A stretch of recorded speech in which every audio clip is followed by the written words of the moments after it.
তো hello friends, welcome to our SR manga translation channel. তো আজকে আমি আবারও চলে আসলাম একটি নতুন সিরিজ নিয়ে। তার নাম হচ্ছে here of mythical hero chapter 1। ওকে, তো এই গল্পটি শুরু হয় একদিন সারা বিশ্বে অসংখ্য টাওয়ার দেখা দিতে শুরু করে। তো কেউ জানতো না কেন এই পরিবর্তনগুলি ঘটেছে, কিন্তু তো সবাই মনে করতো এটা নাকি কোনো গল্প থেকে কপি করা হয়েছিল। মানে এইসব আর কি মনে করতো যে কোনো গল্প থেকে বের হয়েছে। তো কিছু মানুষ এখানে পৌরাণিক কাহিনীর নায়কদের সাথে দেখা করার জন্য অনেক উত্তেজিত ছিল। তো এই পরিস্থিতিটা মানবজাতির বিপক্ষে ছিল, মানুষের পক্ষে ছিল না, কারণ মনস্টারগুলো এখানে বের হয়ে মানুষদের মারা শুরু করে দিয়েছিল। তো ডানজন এবং দানবদের টাওয়ার চারপাশে ছড়িয়ে পড়তে শুরু করলো। তো এইসব জিনিস থেকে বিশ্বকে রক্ষা করার জন্য কিছু লোক এখানে চলে আসে। মানুষেরা এখানে কিছু টাওয়ারগুলোকে ধ্বংস করাও শুরু করে দিয়েছিল। তো মানুষজনেরা তাদেরকে একটা নাম ধরে ডাকে। তো এখানে কিছু ক্যারেক্টারকে দেখানো হয় ম্যাজিক কাস্ট করতেছে। তো এদেরকে বলা হয় ডানজন অ্যাডভেঞ্চার্স। তো এখানে আমাদের মেন ক্যারেক্টার বসে বসে এইগুলো দেখতেছে টিভিতে, আর বলতেছে আমি এগুলো ছোটবেলা থেকে দেখে আসতেছি, এরকম দুঃসাহসিক সব অ্যাডভেঞ্চারগুলো। তো এরপর এমসি অনেক খুশি হয়ে বলতেছে কি তারা এখানে তাদের পাওয়ার দিয়ে মানুষদেরকে বাঁচিয়েছে এবং তাদের নাম বিশ্বে সবার কাছে পরিচিত ছিল। তো এরপর এই বাচ্চাটা এখানে তাদের কর্মকাণ্ড দেখে বলতেছে যে ওয়াও, অনেক কুল। তো এইভাবে আমি একজন অ্যাডভেঞ্চার হওয়ার জন্য একটা মন তৈরি করে ফেলেছি যে আমি অ্যাডভেঞ্চার হবই। এরপর দেখা যায় এখানে কিছু বই এনে রাখছে। এরপর মেন ক্যারেক্টার বলতেছে যে আমার সেই স্বপ্নটা পূরণ করার জন্য আমি অনেক কঠোর পরিশ্রম করে পড়াশোনা করেছি। তো মানা সম্পর্কে যতগুলো নলেজ ছিল সব কিছুই আমি আয়ত্ত করেছি।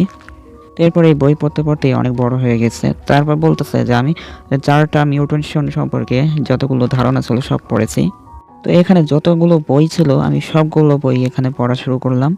তো এখানে এমসি একটা পরীক্ষা দিতে আসছিল একটা একাডেমিতে, সেখানে রেজাল্ট দেখতেছে। তো 27 নম্বর ব্যাচে হান জংমিন তো প্রথম স্থানে পাশ করছে লিখিত পরীক্ষায়। তো আমাদের মেন ক্যারেক্টারের নাম জানা যায় যে জংমিং।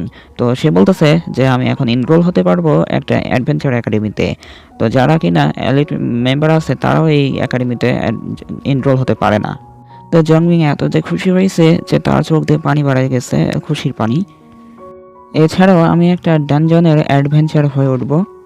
তো এরপর এখানে সেই একাডেমির থেকে একটা রিপোর্ট আসে পাস করার। তো এখানে সেই রিপোর্টটা দেখে অনেক মন খারাপ হয়ে যায়, মনে হচ্ছে যে সে অ্যাডভেঞ্চার হতে পারবে না। তো এখানে চিঠি আসছে যে second year first semester ranking হচ্ছে হান জংমিংয়ের র্যাঙ্ক হচ্ছে 274। তো জংমিং তো অনেক নিরাশ হয়ে এক সাইডে দাঁড়ায় বলতেছে আমি জানতাম এরকম কিছু একটা হবে। তো এরপর জংমিং বলতেছে আমি অনেকবার চেষ্টা করেছি, এমন দেওয়াল ছিল যা আমি উপরে উঠতে পারিনি। তো আমি যতই আমি নিজের শরীরকে ট্রেনিং করাই না কেন, কিন্তু কোনো লাভ হয় না। আমার বডি এই ট্রেনিং সহ্য করতে পারে না। তো আমার আর কোনো ক্ষমতা ছিল না যা শুধুমাত্র দুঃসাহসীরাই লাভ করতে পারে। তো জাংমিং এখানে সেই ট্রেনিংগুলোকে ছেড়ে দিয়ে এখানে বাসায় চলে আসে এবং আমার একটা দুঃসাহসী খাওয়ার একমাত্র স্বপ্ন ছুঁড়ে ফেলে দিয়েছি। তো সেই সব 2 বছর আগে হয়েছিল, তাই আমি মনে করি তারা এখন তাদের 3য় বছরে রয়েছে। যেহেতু আমি আমার স্বপ্নটা পূরণ করতে পারিনি, এটা আমার জন্য ইম্পসিবল ছিল। তো আমি তাদের নিয়ে একটা ফেক স্টোরি তৈরি করি। তো এখানে গল্প লেখা শুরু করছে আর কি কম্পিউটারে। তো এই স্টোরি নাম দিয়েছে সর্সম্যান হু কাট হরিজন। একজন হান্টার যে কিনা মৃত্যুর কাছাকাছি থেকেও এখানে মৃত্যুকে হার মানিয়েছে। তো আরেকটা গল্প হচ্ছে ম্যাজিক্যাল নিয়ে। তো এখানে বিভিন্ন ক্যারেক্টার এর গল্প লিখতেছে। তো জংমিং বলতেছে যে এই জিনিসগুলো আমি বাস্তবে অর্জন করতে পারিনি, সেগুলো আমি এইভাবে গল্প লিখতেছি। তার কম্পিউটারে এখানে লেখা আসছে তোমার স্টোরিটা কমপ্লিট হয়ে গেছে লেখা।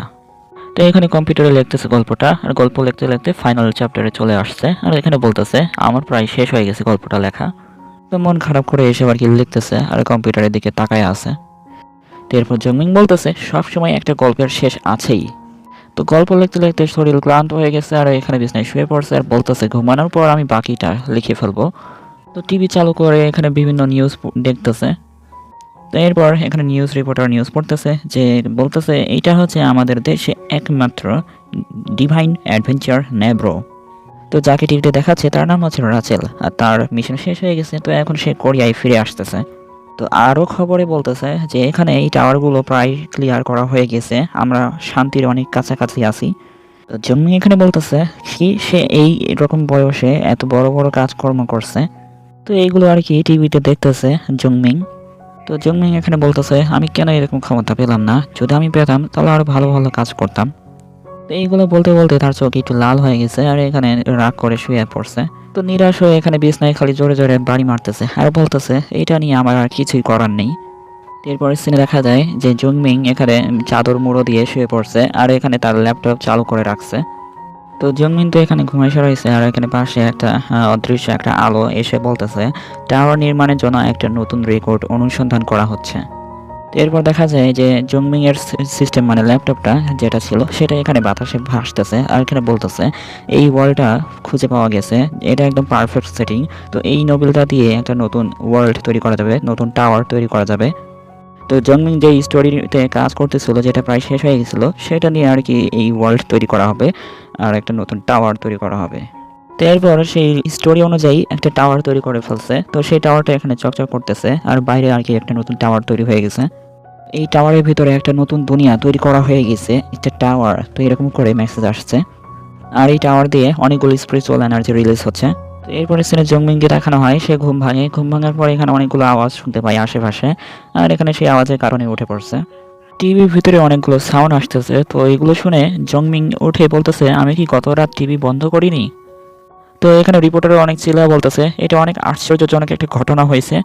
তো জংমিং যেই টাওয়ার নিয়ে একটা গল্প তৈরি করছিল sorts the curve of the Harijan, ঠিক সেই টাওয়ারের নাম নিয়েই এখানে একটা নতুন টাওয়ার তৈরি হয়েছে। তো এইগুলো আর কি রিপোর্টার বলতেছে। এর ভিতর থেকে অনেকগুলো শয়তান বের হওয়া শুরু করছে। তো এখানে একটা টাইটেল বলতেছে দ্য ব্ল্যাক ডিভাইন স্পেয়ার। তো এইগুলো শুনে জংমিং অনেক हैरान হয়ে শুনতেছে। তার নিজের লেখা গল্পের নাম শুনেই এখানে তাড়াতাড়ি করে উঠে পড়ছে আর বলতেছে কি। তো রিপোর্টার এখানে চিল্লায় বলতেছে যখন আমরা একবারে শান্তির কাছাকাছি চলে এসেছিলাম ঠিক তখনই আরেকটা নতুন টাওয়ার চলে এসেছে আর এটার ড্যামেজও অনেক বেশি মনে হচ্ছে। তো আমরা এই মুহূর্তে আরও দুইটা টাওয়ারকে খুঁজে পাইছি। তো জংমিং বলতেছে নিউজে এইসব কি হচ্ছে। তো রিপোর্টার এখানে চিল্লা বলতেছে যে আমরা আরও 7টা টাওয়ার খুঁজে পেয়েছি আর অ্যাসোসিয়েশনের লোকেরা বলতেছে এই টাওয়ারের লেভেল নাকি অনেক হাইয়েস্ট র্যাঙ্ক। তো এরপর জংমিং বলতেছে সে কি আমার উপন্যাসের যেই মেন ক্যারেক্টার ছিল তাদের নামগুলো উল্লেখ করেছে, আমি কি ভুল শুনেছি? না এটা তো কোনো উপায় নেই ভুল শোনার। তো জংমিং হেরান হয়ে ভাবতেছে এই নামগুলো তো আমার অনেক পরিচিত মনে হচ্ছে। তো জংমিং এখানে তাড়াতাড়ি করে এসে তার কম্পিউটারটাকে চেক করতেছে যে সব কিছু ঠিকঠাক আছে কিনা। এরপরে স্ক্রিনে দেখা যাচ্ছে যে যেগুলো সেভ করে রাখা ছিল সেগুলো সব আর কি ডিলিট হয়ে গেছে। তো হেরানে বলতেছে কি আমার সব কিছু চলে গেছে এখান থেকে, তাড়াতাড়ি করে সব কিছু খুঁজে বের করতেছে কিন্তু পাচ্ছে না কোথাও। তারপর মনে মনে ভাবতেছে যে আমার সব কিছু কি চলে গেছে। তো এরপর জংমিং ভাবতেছে যদিও আমি এই সব কিছু সেভ করেছিলাম একটা রুট ডাইরেক্টরিতে আমার অরিজিনাল ফাইলগুলো। এরপর জংমিং এখানে অনেক নিরাশ হয়ে যায় তার গল্পগুলো হারানোর কারণে। তো গভর্নমেন্ট আমাদেরকে একটা নোটিশ দিয়েছিল মিডনাইটে যে এই নিউলি ফরম্যাট টাওয়ারের জন্য। তো এই সিচুয়েশনটাকে শান্ত করার জন্য বিভিন্ন অ্যাসোসিয়েশন এখানে কাজ করতেছে। তো জংমিং এইগুলো আর কি हैरान হয়ে শুনতেছিল খবরে আর হঠাৎ করে তার সামনে একটা সিস্টেম উইন্ডো চলে আসছে আর বলতেছে যে আমি কি এখনো ঘুমিয়ে আছি নাকি, মানে জংমিং বলতেছিল। তো এরপর জংমিং এর সামনে একটা সিস্টেম উইন্ডো আসছে, লেখা আছে যে যেই নোবেলটা তুমি এখানে রাইট করেছো দ্য এজ অফ ডিস্ট্রাকশন, এই নোবেলটা এখানে চুজ করা হয়েছে আর এটার অনুযায়ী একটা ওয়ার্ল্ড ক্রিয়েট করা হবে। তো এরপর জংমিং এর সামনে বলতেছে যে আপনার নোবেল অনুযায়ী একটা টাওয়ার তৈরি করা হয়ে গেছে। তো এটা শুনে বলতেছে জংমিং কি এটা কিভাবে সম্ভব। তো ধীরে ধীরে আপনার সমস্যাটা সমাধান করা যাক। তো আপনার উপন্যাস ব্যবহার করে একটা বিশ্ব বা একটা টাওয়ার নির্মাণ করা হয়েছে। তো এইসব শুনে তো জংমিং এর 440 ভোল্টের ঝটকা লাগে আর নিচে পড়ে যায় আর বলতেছে কি এটা কিভাবে সম্ভব। আজকের ভিডিওটা এই পর্যন্তই। যারা নতুন এসেছেন ভিডিও ভালো লাগলে সাবস্ক্রাইব করবেন আর লাইক শেয়ার করে পাশে থাকবেন আর আপনার সামনের প্লেলিস্ট এগিয়ে ঘুরে আসতে পারেন। দেখা হচ্ছে পরের ভিডিওতে। বাই।